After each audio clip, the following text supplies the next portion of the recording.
সুন্দরবন পৃথিবীর সব থেকে বড় ম্যানগ্রোভের অখণ্ড বনভূমি। ইদানিং সোশ্যাল মিডিয়ার দৌলতে সুন্দরবন আমাদের ভারতীয়দের কাছে বেশ জানাশোনা হয়ে উঠেছে। সুন্দরবনের 2 রাত 3 দিনের প্যাকেজ কিন্তু বেশ জনপ্রিয়। এই 2 রাত 3 দিনের প্যাকেজের মধ্যে সব কিছু থাকে, খাওয়া দাওয়া সহ, বোর্ডে সাফারি, আরও অনেক কিছু। এই 2 রাত 3 দিনের প্যাকেজ বিভিন্ন মূল্যে বিভিন্ন ট্রাভেল সংস্থা পরিষেবা দিয়ে থাকেন। মোটামুটি 3 থেকে 5,000 টাকার মধ্যে আপনারা এই প্যাকেজটা পেয়ে যাবেন। তবে কিছু মধ্যবিত্ত ভারতীয়রা আছেন যারা এই বাজেটটাতেও ভয় পান, তাদের জন্যই আজকের এই ভিডিওটা।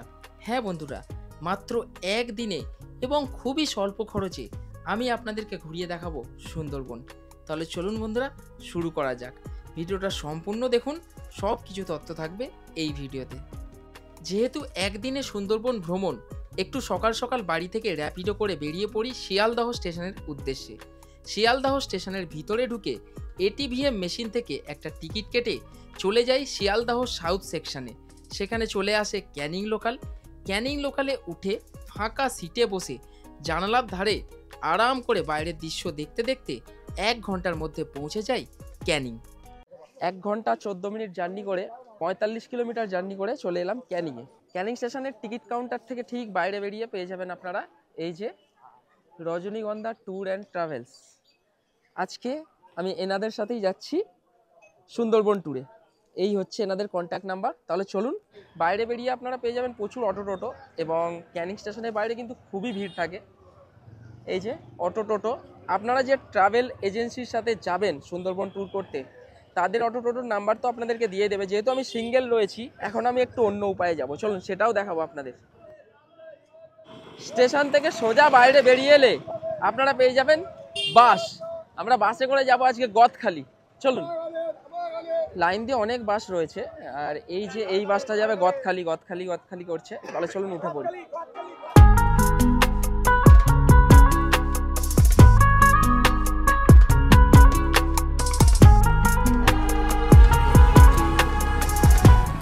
নেমে পড়লাম আমরা গদখালিতে বাসে করে।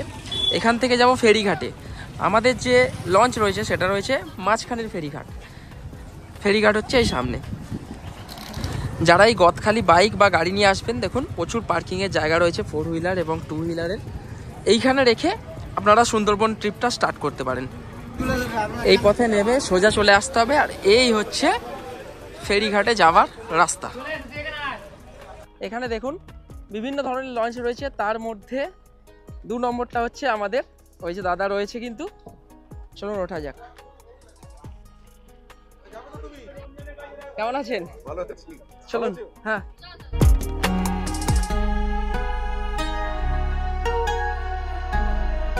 লঞ্চে ওঠার সাথে সাথেই ছেড়ে দেওয়া হলো লঞ্চ, এবং লঞ্চ ছাড়ার সাথে সাথে দেখুন এটাই হচ্ছে নিয়ম, যে সঙ্গে সঙ্গে মাথা ধুয়ে দেওয়া। ঘড়িতে সময় সকাল 10টা, আর আমাদের লঞ্চ রওনা দিল আজকের ওয়ানডে ট্যুরের উদ্দেশ্যে সজনেখালি, সুদর্ণখালি এবং দোবাকি। যদিও আমি লেট করেছি, যার জন্য সবাই একটু হয়রানি হয়েছে। আমার জন্য সবার লেট হয়ে গেল। এই ট্যুরটা করার জন্য একটু সকাল সকালই আসতে হতো। মোটামুটি 8টা সাড়ে 8টায় যদি বোটটা ছাড়া হতো বেশ ভালোভাবে ঘোরা যেত। যাই হোক, হয়ে গেছে, আর কিছু করার নেই। ওয়েদার কিন্তু বেশ মনোরম, সুন্দর, একেবারে পরিষ্কার ঝকঝকে আকাশ, তার সাথে আবহাওয়াও বেশ মনোরম। সবাই মিলে দারুণ এনজয় করা হবে। চলুন।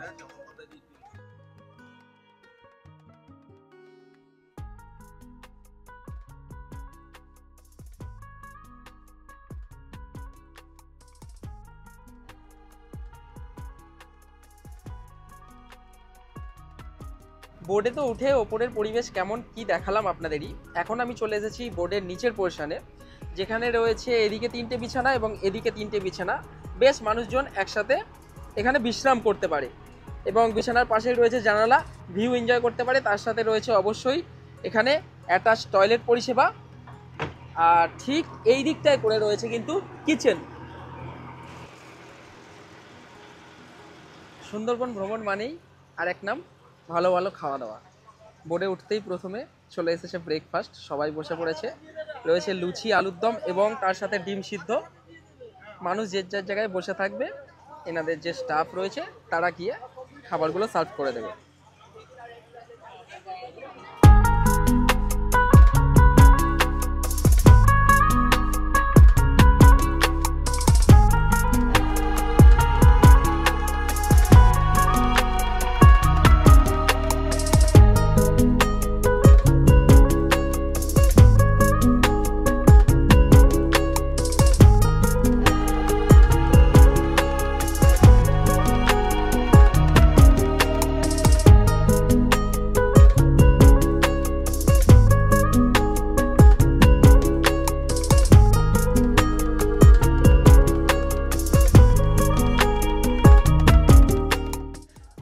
সময় এখন পাক্কা 12টা।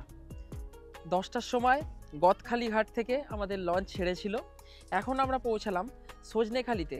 আর সজনেখালিতে আমরা দেখে নেব সজনেখালি ওয়াইল্ড লাইফ স্যাংচুয়ারি, যার ভিতরে যা যা রয়েছে। গতবার তো ঘুরেই গিয়েছি, দেখি এখন কোনো পার্থক্য হয়েছে কিনা। এই হচ্ছে প্রবেশ গেট, চলুন ভিতরে প্রবেশ করা যাক।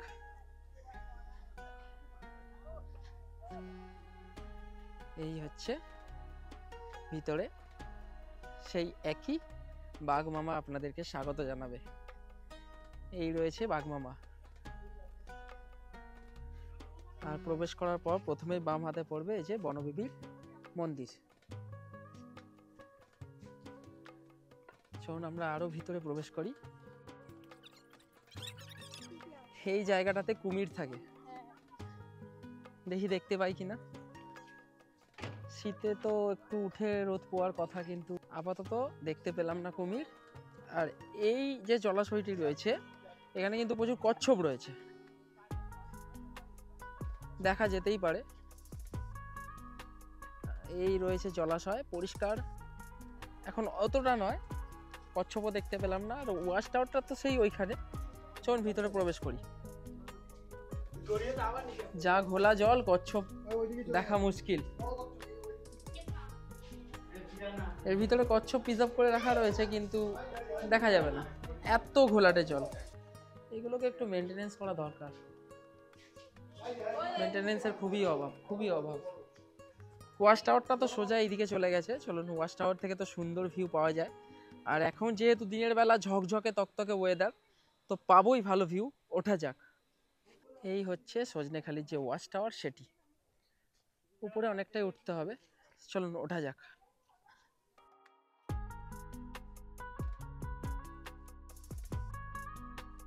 এই হচ্ছে সজনেখালি ওয়াচ টাওয়ারের উপর থেকে ভিউটা, চারিদিকে দারুণ ভিউ। আর এই যে জলাশয় করা রাখা রয়েছে, এখানে কিন্তু বহু প্রাণী এসে জল খায়। ভাগ্য থাকলে তবেই দেখতে পাবেন, না হলে এখানে এসে কিছুই দেখতে পাবেন না। ওয়াচ টাওয়ারের অপোজিট সাইড দিয়ে এই ভিউটা, যেখানে আরেকটি ওয়াচ টাওয়ার নতুন নির্মাণ করা হচ্ছে। আর এই হচ্ছে ওই জলাশয়টা, প্রচুর কচ্ছপ রয়েছে যেগুলো এখন দেখা যাচ্ছে না। ওয়াচ টাওয়ার দেখে আপনারা এই পথে চলে আসবেন, এবং এই পথে কিছুটা এই ধরনের গার্ডেনিং করা রয়েছে। এইদিকে চলে গেলে প্রচুর গাছের শ্বাসমূল, ঠেসমূল, নানান ধরনের সুন্দরবনের গাছপালা দেখতে পাবেন। আর ঠিক এইটির অপোজিট সাইডেই রয়েছে দেখুন ম্যানগ্রোভ ব্যাখ্যা কেন্দ্র, যেটি 4 বছর ধরে বন্ধ রয়েছে, কারণ এখানে যে সমস্ত ম্যানগ্রোভ রাখা হয়েছিল সেগুলো নষ্ট হয়ে গেছে। নাহলে এই মিউজিয়ামটাও দেখার মতো ছিল। যাক, আমরা এই দিকে এগিয়ে যাব, চলুন। আর ম্যাপটা তো এদিকে রয়েছে। আমি এই জায়গাটারই কথা বলছিলাম। এই দেখুন বিভিন্ন যে শ্বাসমূল, ঠেসমূল, এখানে এলে আপনারা খুব ভালোভাবে দেখতে পারবেন। এই যে এখানটা করে গাছের যে শ্বাসমূল, ঠেসমূল, দারুণ লাগছে কিন্তু, যেন চাষ করে রাখা হয়েছে। সজনেখালিতে আপনাদেরকে যখন নামানো হবে, ওই ঘাটে নামানো হবে, এবং আপনারা পুরো এই ওয়াইল্ড লাইফ স্যাংচুয়ারিটা ঘুরে এই গেট থেকে যখন বাইরে বেরোবেন, বোট কিন্তু এই গেটে চলে আসবে।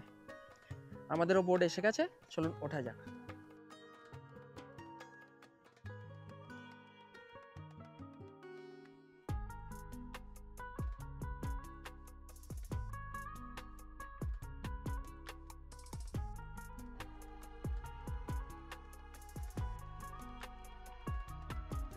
এখন সুদর্ণখালি ছেড়ে আমরা চলে যাব সোজা দোবাকির দিকে, কারণ ঘড়িতে সময় অলরেডি দুপুর 1টা। 4টে বাজলে জঙ্গলে আর কোনো বোট ঢুকতে দেয় না, যার জন্য আমরা দোবাকি আর যেতে পারবো না, বা থাকলেও জলেতে ফাইন হবে। তার জন্য এখন আমরা চলে যাব দোবাকি।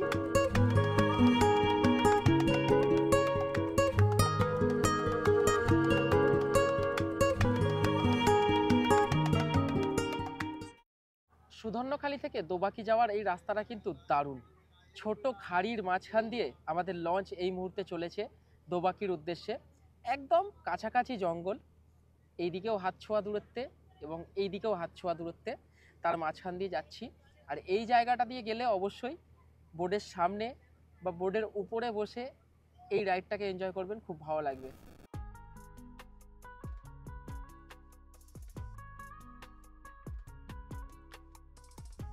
এখন আমরা দোবাকির পথে, আর এখানেই দেখতে পেলাম বুনো শুয়োর। এই দেখুন, দুইখানা বুনো শুয়োর। ঘড়িতে সময় দুপুর 2টো, আর দুপুরের খাবার খেতে বসে পড়েছেন সবাই। এই যে সার্ভ হচ্ছে দুপুরের খাবার। সবাই তো এখানে খাওয়া দাওয়া করছে, একটু জেনে নিই এনাদের মতামত। কেমন লাগছে সুন্দরবন ভ্রমণ? খাওয়া দাওয়া, এনাদের পরিষেবা খুব সুন্দর, খুব ভালো, ঘরোয়া রান্না। আচ্ছা আমরা এনা বোটে এই নিয়ে 7বার এলাম। আচ্ছা, খুব ভালো, এনা পরিষেবা খুব ভালো, ভদ্রলোকের ব্যবহারও খুব ভালো, পরিচিত অনেক দিন ধরে। এখন শুধু ফোন করলেই উনি বলেন চলে আসুন। আজকে কেমন লাগছে? খুব ভালো। খুব ভালো। মাংসটা খেতে হবে তো? খাচ্ছি। মাংসটা তো দেখছো। এখন বোট থেকে আমরা এটি হরিণ দেখতে পেলাম। ন্যাচারাল এইভাবে ঘোরাফেরা হরিণ দেখতে খুবই কম পাওয়া যায়। যাক, ওই যে টেবিলে আমিও বসে পড়েছি দুপুরে খাবার খেতে। রয়েছে ভাত, ডাল, ফুলকপি আলুর তরকারি, সালাড, তার সাথে তো চিকেন রয়েছে, এবং শেষ পাতে তো চাটনি পাঁপড় রয়েছে। দেরি অনেক হয়েছে, দোবাকিতে নেমে ঘুরতে হবে, সুতরাং চলুন তাড়াতাড়ি খেয়ে নিই।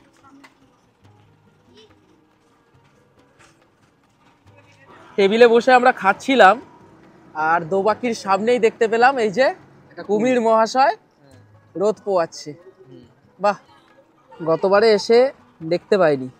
শোনা যায় যে দোবাকির কাছে বেশিরভাগ সময় এনাকে দেখা যায়, কিন্তু এইবারে এসে দেখতে পেলাম। বাহ, একদম আমাদের এই হচ্ছে বোর্ড, আর এই হচ্ছে মহাশয়।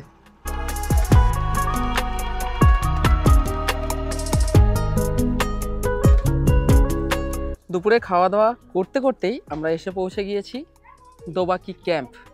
এটা কিন্তু বৈকাল 4টের সময় বন্ধ হয়ে যায়, এখন 3:30 বাজে। এর ওপর দিয়ে যে ক্যানোপি ওয়াকটা একটা আলাদাই অনুভব দেবে আপনাদেরকে। চলুন ভিতরে যাই। দোবাকি ক্যাম্প সুন্দরবন ভ্রমণের আমি বলবো একটা অন্যতম সুন্দর জায়গা। দুই দিকে যে ফেন্সিং দেওয়া রয়েছে, তার মাঝখান দিয়ে ক্যানোপি ওয়াক, এবং এই ক্যানোপি ওয়াক করতে করতে চারপাশের যে সৌন্দর্য আপনাকে অভিভূত করবেই। চলুন যাই এবং আপনাদের দেখাই।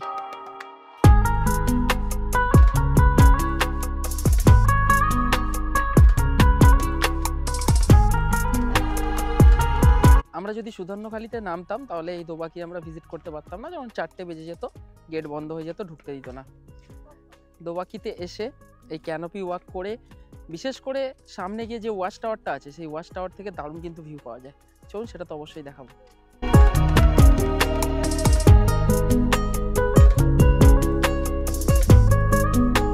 এই ক্যানোপি ওয়াকটা প্রায় 500 মিটারের।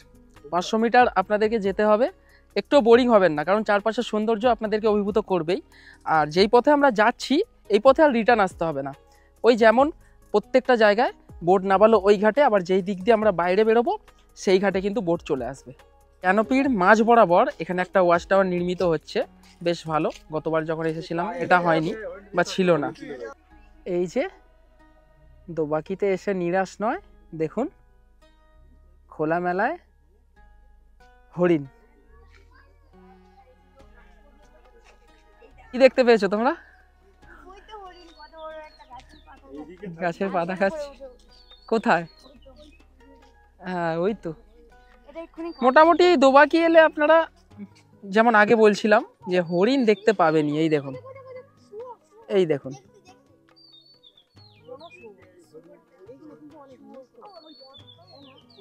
এবং তার পাশাপাশি ঠিক এইখানে দেখুন কত বন্য শুয়োর, এই যে দেখুন যাচ্ছে।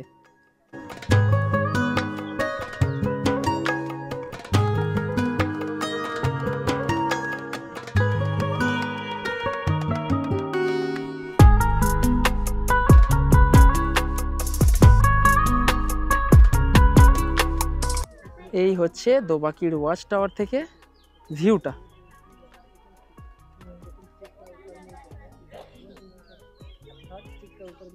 এই দিক থেকে আসার পর আপনারা পেয়ে যাবেন বাঘ দেবতা ও মা বনবিবির মন্দির। এই যে এখানের কুলদেবতা। চলুন আমরা এগিয়ে যাই। এগিয়ে গেলে এই দিকে রয়েছে ঘাট, যে ঘাটে বোট চলে আসবে আপনাদেরকে পিক আপ করতে। আর এখানেও প্রচুর হরিণ রয়েছে, এই পথে যেতে যেতে আপনারা হরিণ দেখতেই পারেন।